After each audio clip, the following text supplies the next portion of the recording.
Please welcome Holger Blume, Leibniz Universität Hannover. Dear ladies and gentlemen, my name is Holger Blume, and as Vice President for Research and Transfer at Leibniz University of Hannover, today I have the honor of presenting our nominee, the company Hypnetic. The electrical consumption of our society is constantly increasing. At the same time, baseload-capable nuclear and fossil power plants are to be reduced, while solar and wind power are to be expanded. This is one very important issue on the political agenda. For this ever-growing energy demand, huge energy storage facilities and capabilities are crucial, as well as a wide variety of technologies. That is where Hypnetic comes into play. Hypnetic is a technology startup with a mission to provide innovative, cost-efficient and energy-efficient energy storage for sustainable energy supply. The founders of Hypnetic, Eugen, Nico and Alex, are engineering graduates from Leibniz University Hannover who want to make their contribution to the energy transition. We have nominated them as we believe in their knowledge and the enthusiasm with which they aspire to solve our future challenges. Hypnetic is thus making a decisive contribution to the success of the energy transition and therefore should become the Falling Walls Venture Science Startup of the year 2021. Thank you very much. Breaking the wall to novel energy storage. Alexander Bergel, Hypnetic. Yes, thank you. We all know our global challenge, the energy transition, hot topic. We need a more decentralized power generation based on renewables. I just want to point out two trends that will hit our energy grid in the next few years. On the one hand, we have the increase of our electrical consumption, mainly to the e-mobility. And on the other hand, we have the increase of share of fluctuating renewables, which lead to a huge amount of physical energy storages. When we are looking at today's solutions, they are unable to support climate neutral.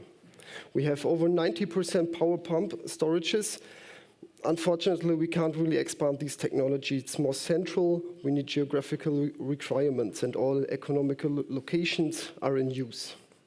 Batteries have realized a stable growth, even in the stationary market, but they make 3%, and they have degradation effects, and most important, we need them for our e-mobility, so we can't use them for large-scale grid applications.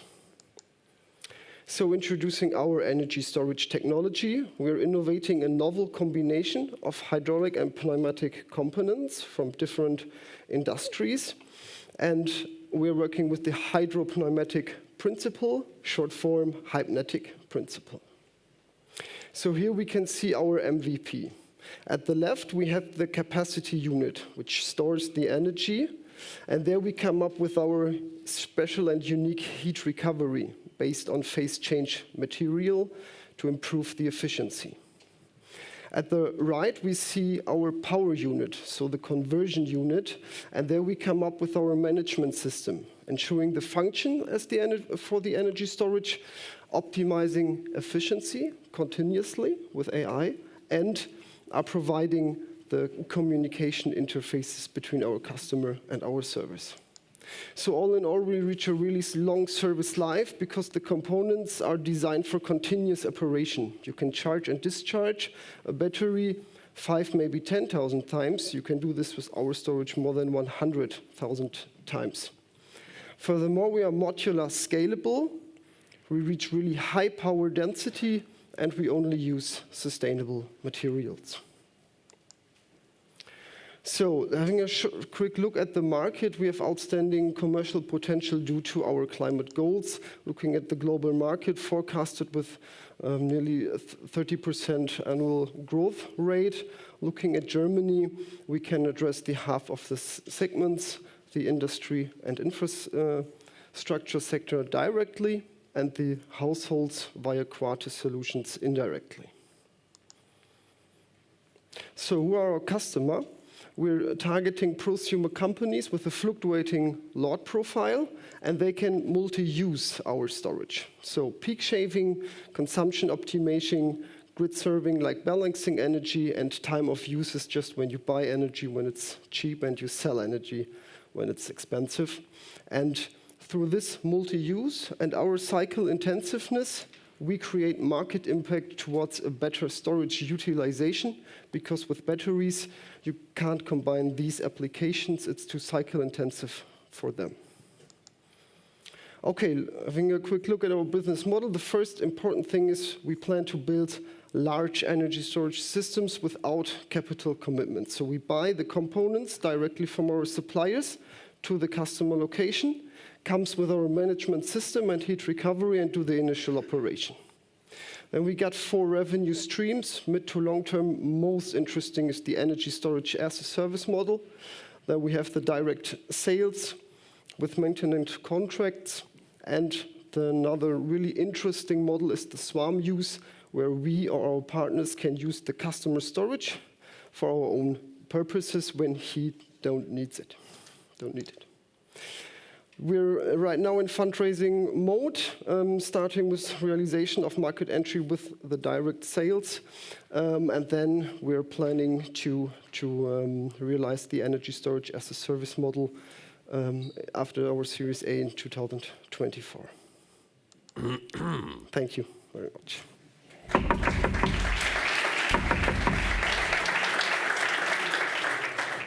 I have an immediate question here, second one here, third one here. Whoa, okay, so this one first. Can you provide some data? How many kilowatt hours per container? How much does it cost per kilowatt hour, and so forth?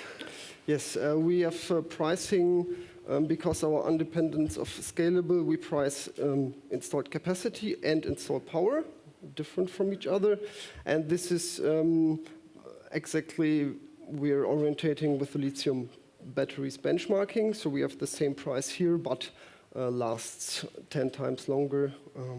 This is our benefit. So it's around 600 euro per storage capacity. Yes. Okay, we had a second question here. No, it was the same. So we have another question here in the third row in the middle, please. And we will have one here coming up, also last row on the right. Thank you. Here first. Thank you. How is the energy actually stored, and what's the efficiency? Yes, good question. The energy is stored by compressing the ambient air to really high pressure. And this is the difference between conventional compressed air energy storages, because we use liquid to do that and are able to go up to 350 bars. And the efficiency we reach with our prototype and with after storages is 72%. Okay, we had the question here at the back, please. Oh, okay, good. Other questions? Here, front row. Thank you. Here you go. I just wanted to follow up on your point about pricing. I didn't understand the units which you were using. You said 600 euros per what? Per installed storage capacity. Okay, so how much is the capacity of the device? The one dimension of that is missing. 600 euros per kilowatt hour, per container. Per installed capacity, kilowatt hour. Yes, kilowatt of course. hour. Yes. Okay. You I just wanted that, you to say that. That unit. Okay, sorry. Okay, yes. thank you. Sorry, Perfect. yes. Okay, other questions online? Do we have anyone? No? Anyone else? Yes? Oh my God, no, we have one here, and then front row, please.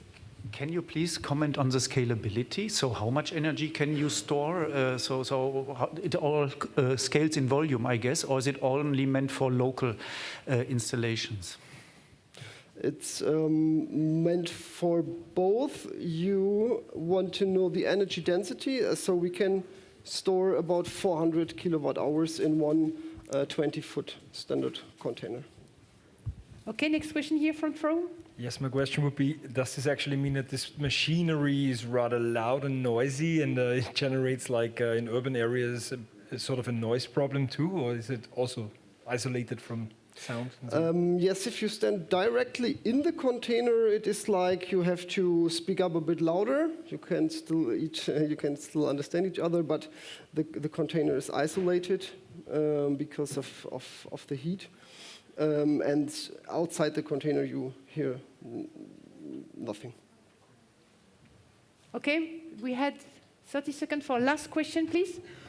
Fast answer. Safety, I mean 350 bars in a container, what if it blows up? I mean, batteries are not easy either, but how about this one? 350 bar is the high pressure that is standardized in the industry. So there are many systems working on 350 bar, and it's safe. Okay, well, thank you very much. That's already the end of the 4-minute session. Thank you.